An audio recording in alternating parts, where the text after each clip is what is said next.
Dear students, from today onwards we are starting computer class and you have a book IT Apps Foundation of Information Technology that is published by KIPS publication. From today we are starting unit first, that is Basics of Information Technology, and we are learning here some topics that is related to the information technology. Okay, whatever I will give you a task, you have to do it into your computer notebook. Now let me start from convergence of technologies. In this topic we have first point, that is computer technology. You know that in earlier time computer centers are used to imply a large room with many computers where people used to bring their data for processing. But with the use of digital convergence, what you mean by digital conversion? By the use of digital technology, it is involved towards computer network with a large number of separate but interconnected computer at a single and multiple location. That means you have multiple computers and they can be at single point and they can be at multiple points. They can share their data and resource easily. This is understood by this example. There are three computers, first is A, B and C. They can be at the single point location and they can be at the multiple point locations. But due to digital convergence, they are connected to a network. If they are connected to a network, then they can easily share their data, their information and other resources. For example, there are multiple types of computer network like LAN, MAN, WAN. These are the computer networks where LAN will be work in the office building, campus, hospitals and schools and colleges, and MAN will work in a metropolitan city, and WAN will work in large geographical area like country or world.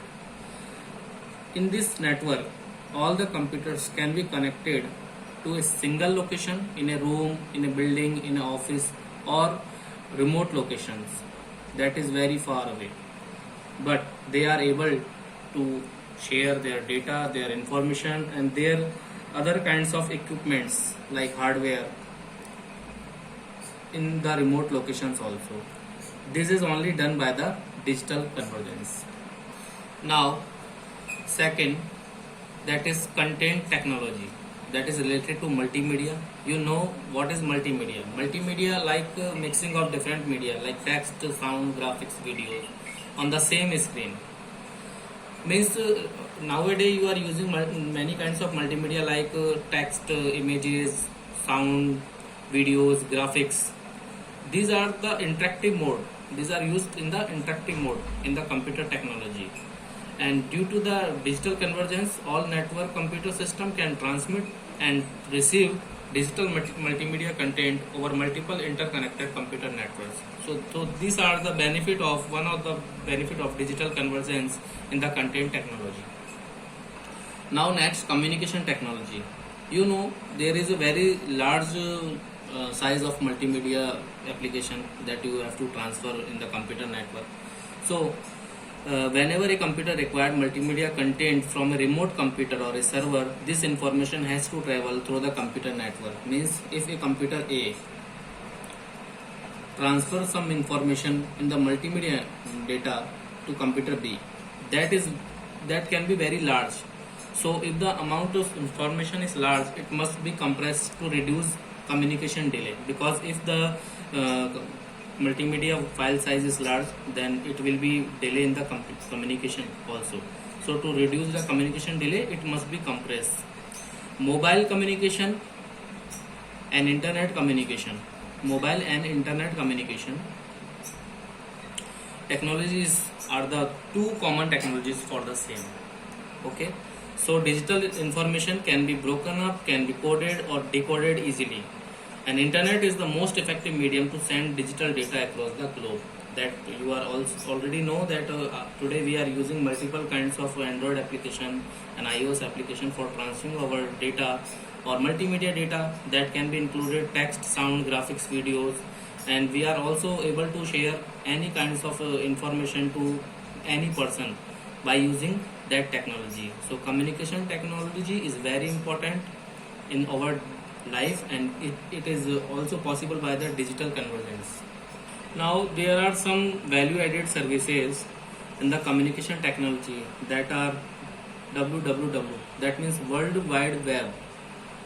World wide web. Next is e-learning. You know about e-learning. E-learning is very popular, and we are also doing e-learning today. Okay.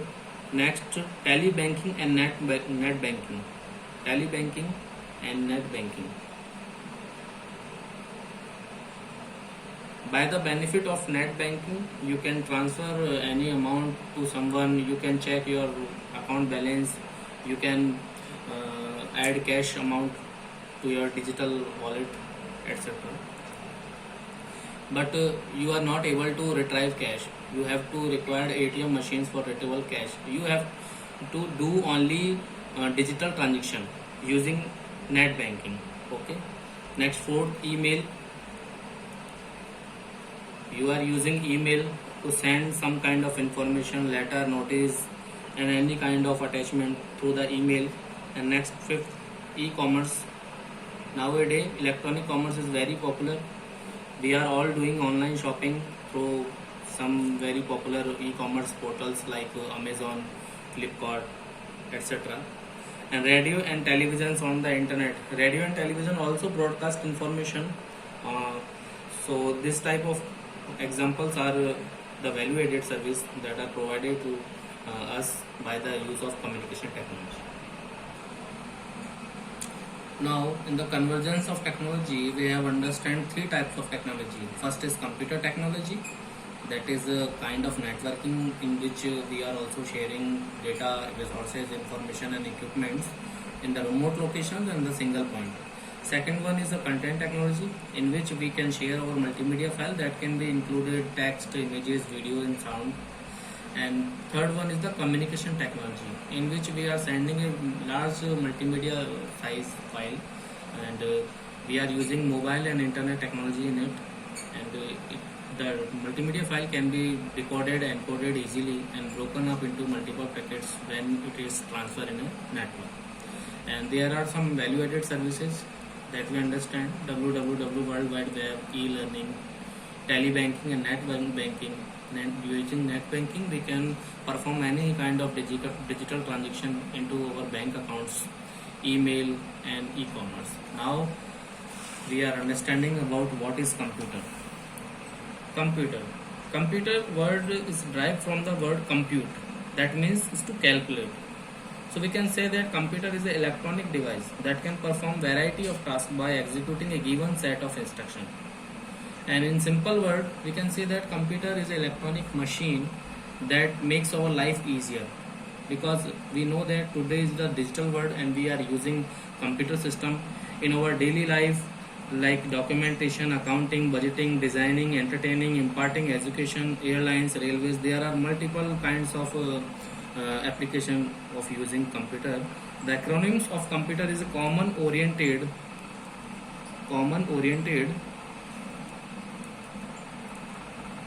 machine, particularly used for trade and education research. The acronyms of computer is common oriented machine, particularly used for trade and education research. Now let me discuss about characteristics of computer.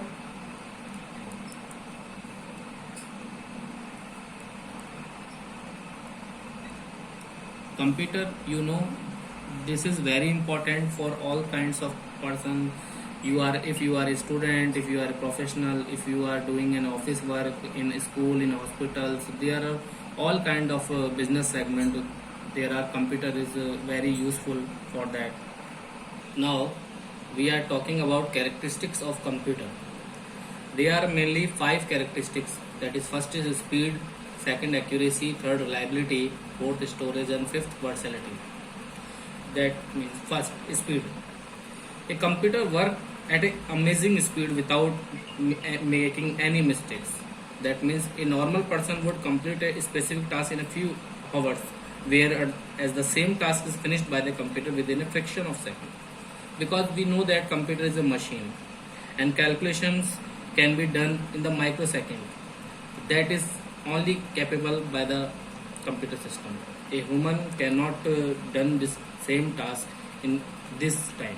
Okay, and the computer speed is measured in the millisecond, okay, or nanosecond, where millisecond can be 10 raised to power minus 3 and nanosecond will be 10 raised to power minus 9 second.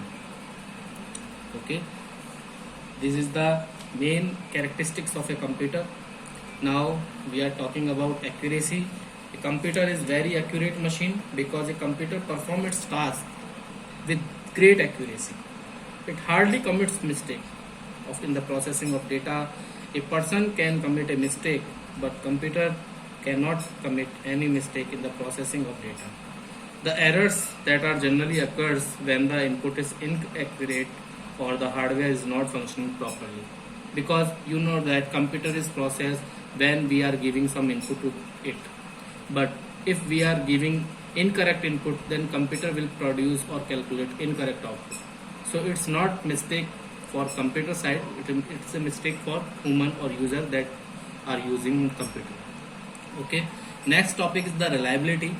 A computer is very reliable machine, and it is more reliable than a human being because it's not never gets tired and bored of the repetitive task. Because if we are doing the same task in 100 times, but computer never tired and bored to do that.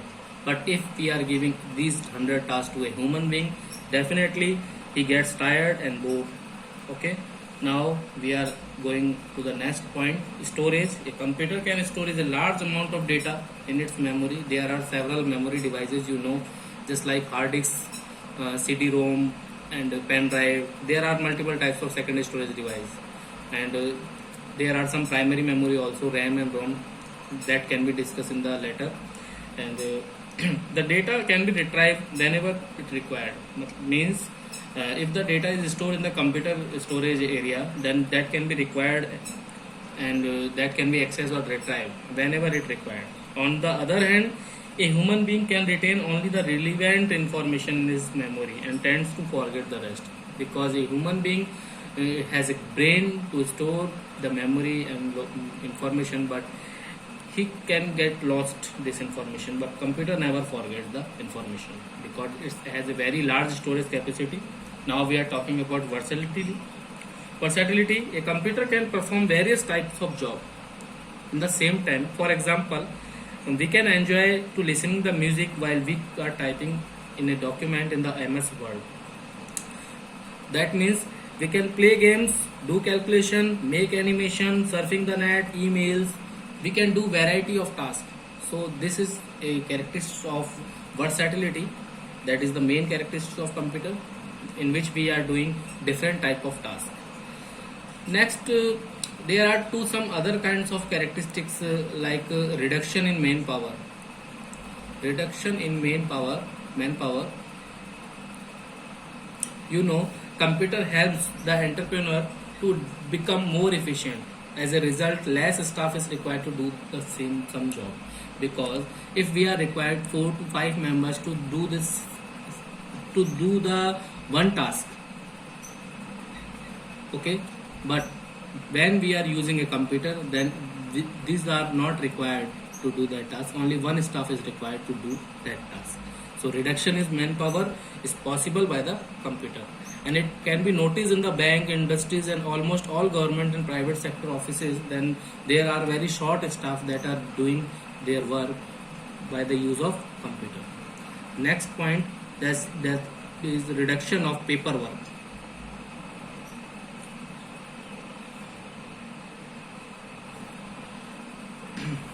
You know that in earlier time we are using many kinds of tasks in the manual basis, like file paperwork is very large amount of work is done in the schools, offices. But a computer can store data in the form of records, and that helps to reducing a lot of paperwork, because when we are using computer, a large amount of paper wastage can be prevented in any organization. For example, records of students in a school can be stored on a computer rather than keeping manual files for each individual. Moreover, information about any student can be obtained easily and quickly with the help of computer. Because if we have to find any student record in the manual system, then it is very difficult to find the record in the multiple types of files. But when we are using a computer, then records can be easily retrievable by the computer system. Okay, so it will reduce our paperwork system. Now in the schools we are using many kinds of software like student management software that can easily handle many kinds of students data, like fees, like personal details, like results, etc. Okay, now we are starting components of computer system. There are mainly 4 components in the computer system. First is CPU, second memory, third storage device, and fourth input output device. As you know, CPU stands for Central Processing Unit. It is a main unit of computer that control all the internal and external devices of the computer system. This is also used to perform some arithmetic and logical operation or comparisons by the use of ALU. ALU stands for Arithmetic Logic Unit. CPU is very small and it is referred as a microprocessor. A microprocessor is a type of integrated circuit that is also called IC, that is built in a tiny place of silicon. Okay, a microprocessor chip contains millions of transistors. Transistors work together to store and manipulate data so that the microprocessor can perform a wide variety of functions.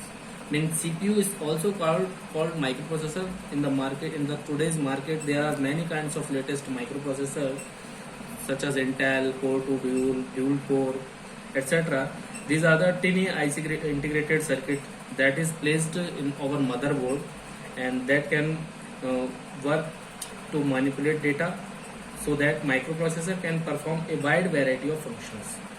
The speed of CPU is determined by the number of instructions it executes per second. Number of instructions executed per second is called the CPU speed, that is measured in the megahertz. Megahertz can be defined as MSZ, megahertz. The speed of CPU can be defined as a number of instructions it executes per second, that is measured by the megahertz. Now we are talking about some component of CPU like CU and ALU. CU means control unit, and CU controls the functioning of all components of computer. Okay, and ALU, it is used to perform arithmetic and logical operations. CU, ALU is the component of CPU. CPU is also can be called as a brain of a computer. Okay, now we are talking about memory unit. Memory, you know, there are 2 types of memory. First is internal memory and second is external memory. Internal memory is also called main memory or primary memory, and external memory is also called auxiliary memory or secondary memory. In the internal memory we have 2 memory. First is RAM and second is ROM. RAM stands for random access memory and ROM stands for read-only memory. Okay, then let me understand what is memory.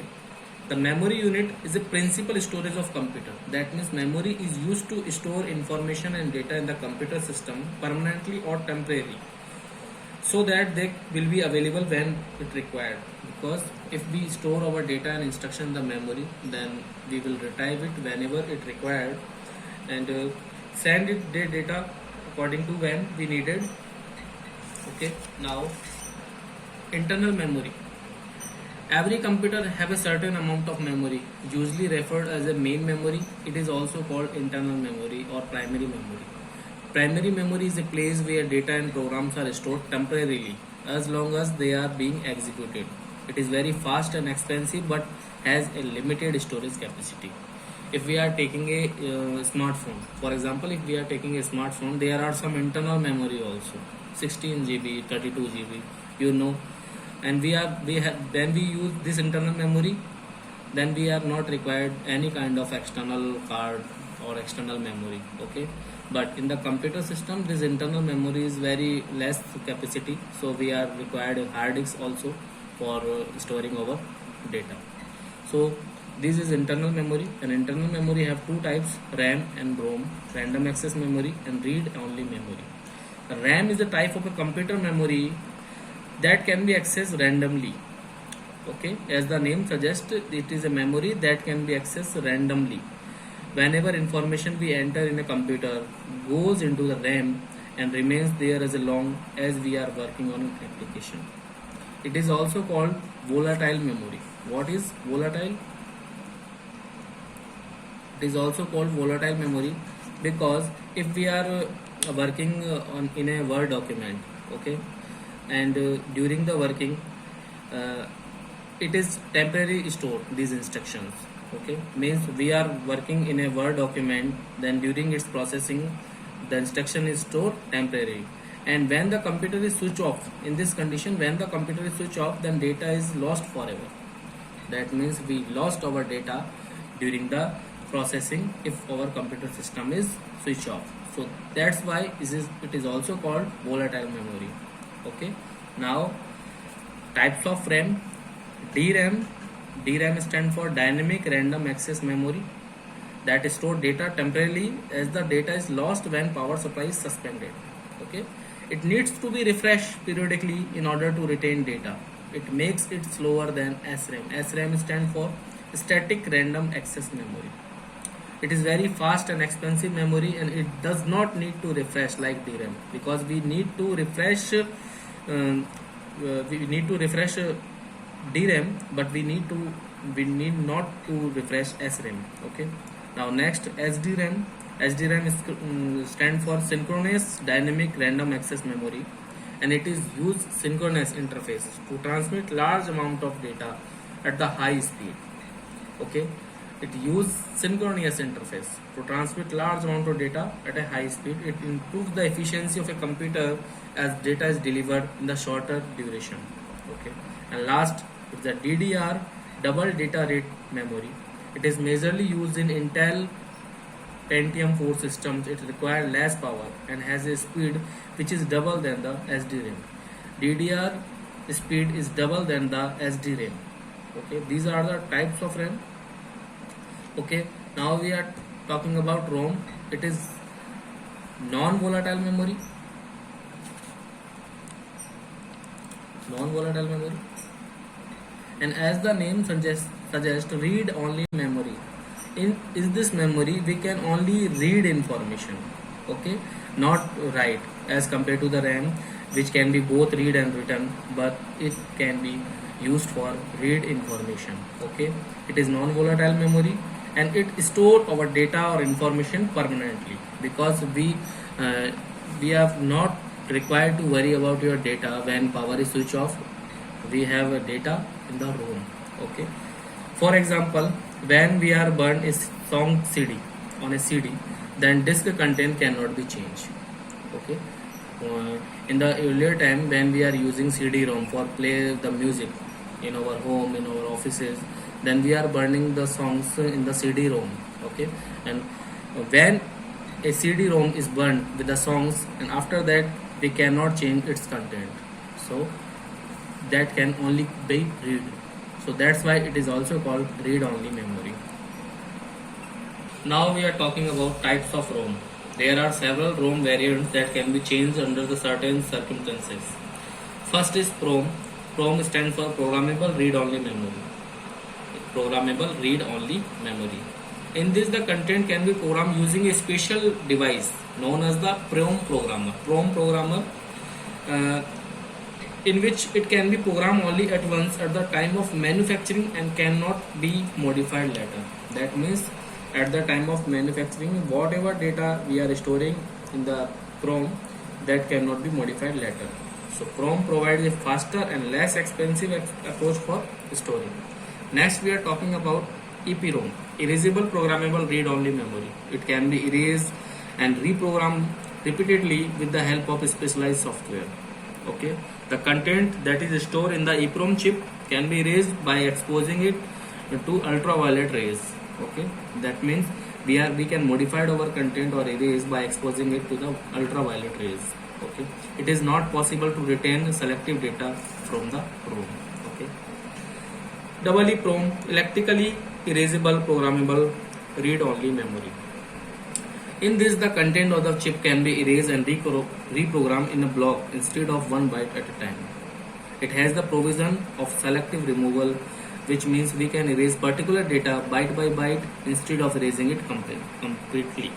Because in a situation we need not to erase all the data completely, then we can erase particular data byte by byte. Okay, instead of erasing it completely. Okay, there are two variants in the EEPROM. First is flash memory and second is mask ROM. Flash memory is a specific type of EEPROM which maintain store information even without a power source. The content can be erased and reprogrammed into big section, making it faster than the regular EEPROM. Okay. Flash memory can be used in the MP3 players, mobile phone, memory cards. Okay, and mask ROM, it is a memory that is manufactured with its content. Means this chip contains a software mask. This chip contains a software mask that is burned on the chip during the design phase of semiconductor and manufacturing process. It is used in the computer system that require long-term sustainability. Okay, means if we are required long-term data surety, then we are using mask ROM. So today we are understanding about some topics like convergence of technology in computer communication and content technology. Okay, and computer system characteristics and components of computer system, in which we are learning CPU, in which control unit, ALU, memory unit, and we are some remaining topics like storage device and input output device that we have do in our next session. So please revise these points from your unit first, that is basics of information technology. And if you have any question and any query related to this session, then you can comment me in our WhatsApp group. Okay, and please prepare the notes for that topic in your computer fair notebook. Okay, and if you have any doubts and query, then please comment us and kindly revise all the points from your book, that is IT Apps Foundation of Information Technology. Thank you.